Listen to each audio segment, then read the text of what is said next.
Bonjour, je m'appelle Roberto, je suis libraire depuis 20 ans maintenant et ça fait 2 ans que je travaille à la librairie Gallimard. Pierre Hadot, qu'est-ce que la philosophie antique? C'est un ouvrage qui n'est pas forcément un livre de philosophie comme ensemble de doctrines, comme un ensemble de systèmes philosophiques. C'est aussi un livre d'exercice spirituel sur la philosophie et ça donne un côté pratique, comment pratiquer la philosophie antique aujourd'hui, au quotidien. Marguerite Yourcenar, Mémoire d'Adrien. À la fin de sa vie, l'empereur Adrien, un empereur visionnaire, décide d'écrire une longue lettre à son petit-fils adoptif, Marc Aurèle.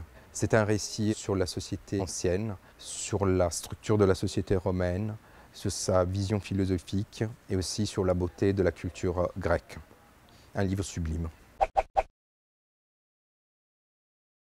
Giorgio Bassani, Le jardin des Finzi Contini. À la fin des années 30, l'Italie fasciste met en place les lois antisémites. Les Finzi Contini, famille bourgeoise de Ferrare juive, continuent de vivre comme si de rien n'était.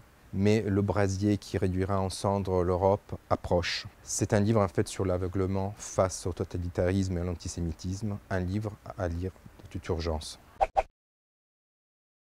Carlo Levi, Le Christ s'est arrêté à Eboli. L'incipit de ce livre est merveilleux. Carlo Levi, il se rappelle des paysans qu'il a rencontrés dans un village d'Italie du Sud. Et en relisant cet incipit, en fait, on revoit les images de ce village, de cette fresque merveilleuse. Il a à la fois un regard d'ethnologue et d'artiste. Et je pense que c'est le plus bel incipit de la littérature italienne.